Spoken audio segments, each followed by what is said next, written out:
안녕하세요. AI와 함께 미래기술과 투자 아이디어를 탐색하는 너디오라클 리서치의 연구원 엘리입니다. 안녕하세요. 기술 파트를 맡고 있는 누구일까입니다. 누구일까님, 벌써 14번째 에피소드네요. 저희 채널이 최근 새로운 구독자분들께 많이 알려지고 있는데요. 그래서 오늘 본격적인 이야기를 시작하기 전에 저희가 지금까지 어떤 여정을 걸어왔는지 잠시 짚어보는 시간을 가지면 좋을 것 같아요. 좋은 생각입니다, 엘리님. 저희는 AI 시대의 큰 그림을 이해하기 위해 가장 근간이 되는 하드웨어, 즉 반도체와 데이터 센터부터 시작해서 AI를 움직이는 에너지 인프라인 소형 모듈, 원자로, SMR과 수소 경제까지 다뤘습니다. 맞아요. 그리고 지난 13번째 에피소드에서는 생성형 AI가 콘텐츠를 만드는 크리에이터 경제를 어떻게 바꾸고 있는지를 집중적으로 분석했죠. 이미지, 영상, 음악 제작 비용을 최대 90%까지 절감하며 새로운 시장을 열고 있다는 점, 그리고 관련 기업들의 투자 기회와 저작권 같은 리스크까지 짚어봤습니다. 그 연장선에서 오늘 14화에서는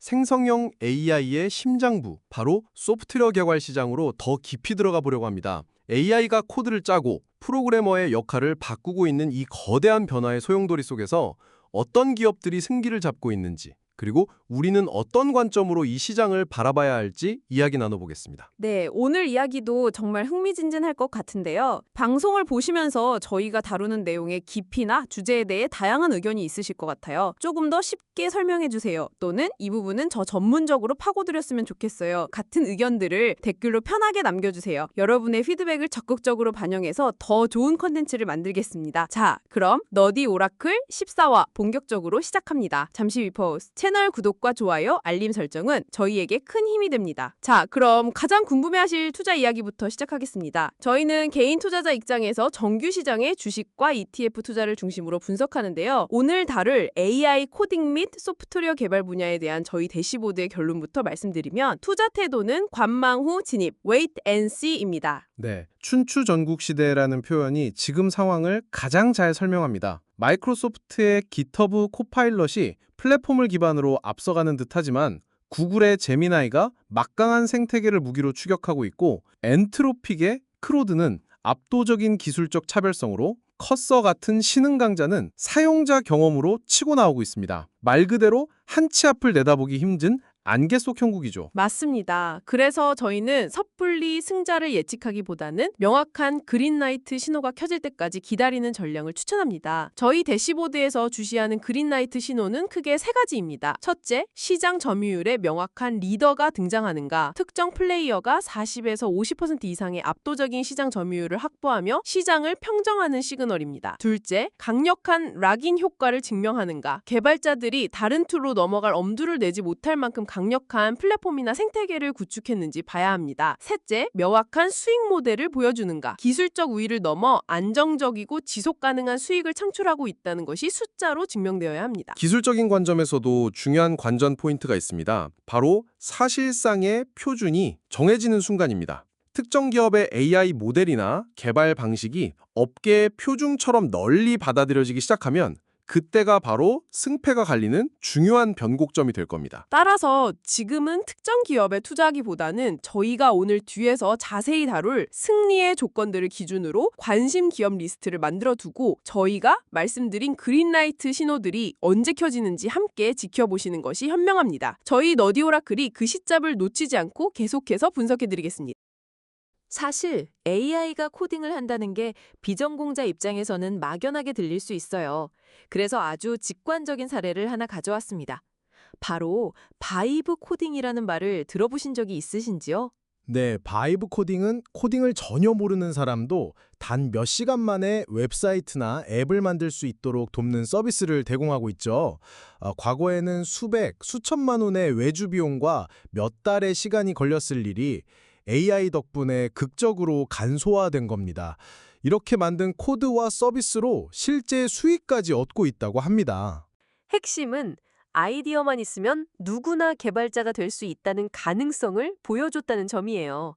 이는 단순히 비용 절감의 차원을 넘어 소프트웨어 개발 시장의 진입 장벽 자체가 무너지고 있으며 보여주는 강력한 신호입니다. 이런 변화가 바로 오늘 우리가 이야기할 시장의 거대한 잠재력을 증명하는 거죠. 그렇다면 이 시장, 대체 얼마나 커지는 걸까요? 구체적인 숫자가 궁금합니다. 누구일까님? 생성형 AI 시장 전체는 2030년까지 약 1,097억 달러, 우리 돈으로 약 140조 원 규모로 성장이 전망됩니다. 이미 기업의 63%가 생성형 AI를 도입했을 정도로 변화는 빠릅니다. 특히 소프트웨어 개발 분야에서 AI 코딩 도구의 파급력은 엄청납니다. AI가 개발자 생산성을 55%까지 향상시킨다는 자료도 있더군요. 그런데 여기서 아이러니한 질문이 생깁니다. 생산성이 이렇게 높아지면 기존 개발자들은 어떻게 되는 건가요? 실제로 테크업계의 감원 소식이 끊이지 않잖아요. 정확한 지적입니다. 2025년 중반까지 기술업계에서 6만 1,000개 이상의 일자리가 사라졌거나 사라질 예정입니다. 팬데믹 시기 과잉 고용의 정상화 과정이기도 하지만 근본적으로는 AI로 인한 역할 재편이 핵심 원인입니다. AI가 단순하고 반복적인 코딩 작업을 대체하면서 더는 많은 수의 코더가 필요 없게 된 거죠. 그럼 프로그래머라는 직업이 사라지는 걸까요? 사라진다기보다는 진화한다고 봐야 합니다.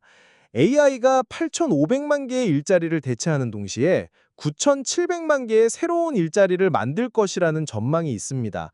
미래의 프로그래머는 단순히 코드를 짜는 사람이 아니라 AI라는 강력한 도구를 활용해 복잡한 문제를 해결하고 전체 시스템을 설계하며 비즈니스 가치를 창출하는 설계자이자 문제 해결사가 되어야 합니다. 이를 위해 기존 개발자들의 적극적인 재교육은 이제 선택이 아닌 생존의 필수 조건이 되었습니다. 이야기를 들어보니 이 시장을 지배하는 자가 미래 소프트웨어 개발의 표준을 정하게 되겠네요. 현재 가장 앞서 나가는 플레이어는 누구인가요? 단연 마이크로소프트의 GitHub 코파일럿입니다. 전 세계 개발자들의 성지라고 불리는 GitHub 플랫폼을 이미 소유하고 있다는 것이 막강한 경쟁 우위입니다. 개발자들이 가장 많은 시간을 보내는 작업 공간에 자신들의 AI 도구를 가장 먼저 그리고 가장 깊숙이 통합시킨 거죠. 기존 플랫폼을 장악한 자의 이점이군요. 아까 말씀하신 커서 같은 도전자 외에 다른 거대 기업들의 움직임은 없나요? 예를 들면 구글이나 요즘 자주 언급되는 엔트로픽 같은 것들이요. 물론입니다. 이 전쟁은 단순히 두 플레이어의 싸움이 아닙니다. 엘리님이 말씀하신 구글과 엔트로픽을 빼놓고는 이야기할 수 없죠. 먼저 구글은 강력한 제미나이 모델을 앞세워서 자신들의 광대한 생태계 전체에 AI를 통합하는 전략을 쓰고 있습니다. 안드로이드 스튜디오나 구글 클라우드 같은 개발자 플랫폼에 제미나이를 깊숙이 심어서 개발자들이 자연스럽게 구글의 AI를 사용하게 만드는 거죠. 자사의 서비스와 묶어서 영향력을 확대하는 구글이 가장 잘하는 방식이네요. 그렇습니다. 그리고 엔트로픽의 클로드는 또 다른 각도에서 접근합니다. 이들은 안전성과 신뢰성을 최우선으로 내세웁니다. 특히 개발자들에게 매력적인 부분은 클로드의 엄청나게 큰 콘텍스트 창, 그리고 고정된 창이 한 번에 수십만 줄의 코드를 이해하고 분석할 수 있는데 이건 아주 거대하고 복잡한 소프트웨어의 전체 구조를 파악하고 수정하는 데 있어서 압도적인 장점입니다. 정리해보면 단순히 누가 더 코드를 잘 짜느냐의 경쟁이 아니군요. 마이크로소프트는 플랫폼으로, 구글은 생태계로, 엔트로픽은 대규모 코드 이해력과 안전성으로, 그리고 커서는 AI 네이티브 사용자 경험으로 각자 무기를 들고 싸우는 형국이네요. 스마트폰 초기의 단순한 대결 구도가 아니라 여러 제국이 각자의 강점을 가지고 다투는 복잡한 전쟁 같습니다. 정확한 정리입니다. 바로 그 복잡성 때문에 저희가 투자에 신중해야 한다고 말씀드리는 겁니다. 이 거인들의 전쟁에서 누가 최종 승자가 될지는 아직 안갯 속입니다. 그렇다면 이 복잡한 전쟁에서 최종 승리하기 위한 조건은 무엇일까요? 투자자 관점에서 어떤 포인트를 눈여겨봐야 할까요? 세 가지 핵심 요소를 봐야 합니다. 첫째는 기술적, 경제적 해자, 그러니까 모트입니다. 단순히 성능 좋은 AI 모델만 갖는 것만으로 부족합니다.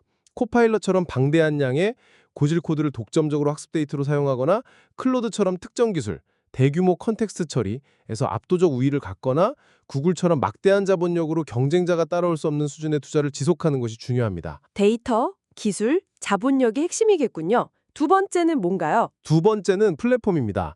개발자가 코딩하는 순간뿐만 아니라 프로젝트 관리, 협업, 배포 등 개발의 전 과정에 녹아들어 없어는 안 될 존재가 되어야 합니다. GitHub가 바로 그 역할을 하고 있죠.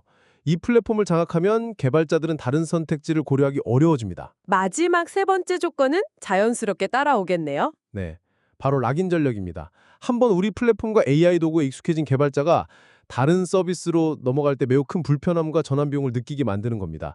특정 조구에 최적화된 작업 방식, 축적된 데이터, 동료들과의 협업 환경 등 모두 락인 효과를 강화하는 요소가 됩니다.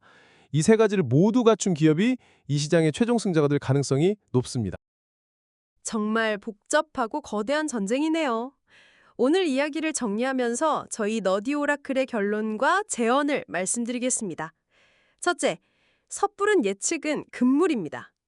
현재 시장은 절대 강자가 없는 춘추 전국 시대인 만큼 특정 기업에 올인 하는 것은 매우 위험합니다. 관망호 진입이라는 저희의 투다 대시보드 의견을 다시 한번 강조합니다. 둘째, 승자의 조건을 주시하라 입니다. 저희가 분석한 세 가지 승리의 조건, 즉 기술 경제적 해자, 플랫폼 지배력, 강력한 락인 효과를 기준으로 각 기업들의 행보를 꾸준히 추적해야 합니다. 이 조건들을 충족시키는 기업이 미래의 시장을 지배하게 될 것입니다. 마지막으로 변화의 흐름을 이해하는 것이 핵심입니다. 당장 어떤 주식을 사기보다는 AI가 소프트웨어 개발 시장과 프로그래머의 역할을 어떻게 바꾸고 있는지 큰 그림을 이해하는 것이 중요합니다. 이 지식이 쌓였을 때 진짜 기회가 보일 겁니다. 정말 흥미로운 분석이었습니다. AI가 단순히 코딩을 돕는 것을 넘어 이제는 스스로 판단하고 여러 단계의 업무를 처리하는 수준으로 발전하고 있다고 들었습니다. 다음 화 예고를 잠시 해주시죠. 네, 다음 14화에서는 생성형 AI의 다음 단계, AI 에이전트 및 지능형 자동화에 대해 다룰 예정입니다.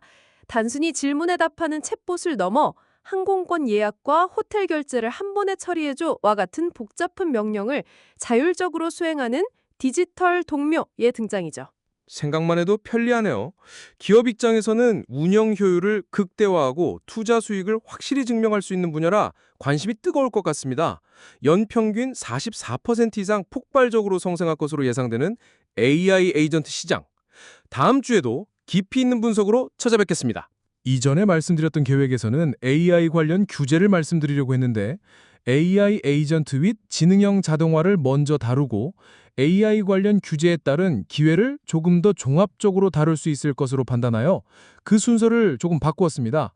이전에 다뤘던 AI 컴퓨팅 패브릭이나 스마트 에너지 그리드 같은 경우는 투자를 해야 되는 많은 회사들이 소개되었는데 생성형 AI 테마에서는 마이크로소프트, 구글 정도만 소개된 것 같아요. 네, 맞습니다. 이러한 현상은 이제 막 시작되고 있는 분야인데다 수많은 실험들이 시장에서 진행되고 있습니다. 따라서 아직 명확히 승자가 정해지지 않은 상태이죠. 그래서 직접 투자가 가능한 AI 패브릭, 스마트 그리드 테마에서 소개되었던 인프라 기업과 마이크로소프트, 구글에 먼저 투자를 하고 시장의 상황을 보면서 비중과 투자 시점을 조절하는 것을 추천드립니다. 오늘 저희가 나눈 이야기는 특정 종목에 대한 투자 권유가 아님을 다시 한번 말씀드립니다. 저희의 목표는 AI 관련 뉴스를 스스로 해석하고 변화의 흐름 속에서 기회를 포착할 수 있는 지식과 인사이트를 함께 쌓아가는 것입니다. 어느덧 8월에 접어들었네요. 덥고 습한 날씨에 건강 유의하시길 바랍니다. 오늘도 끝까지 함께 해주셔서 감사합니다. 지금까지 너디 오라클 리서치의 엘리 누구일까? 였습니다.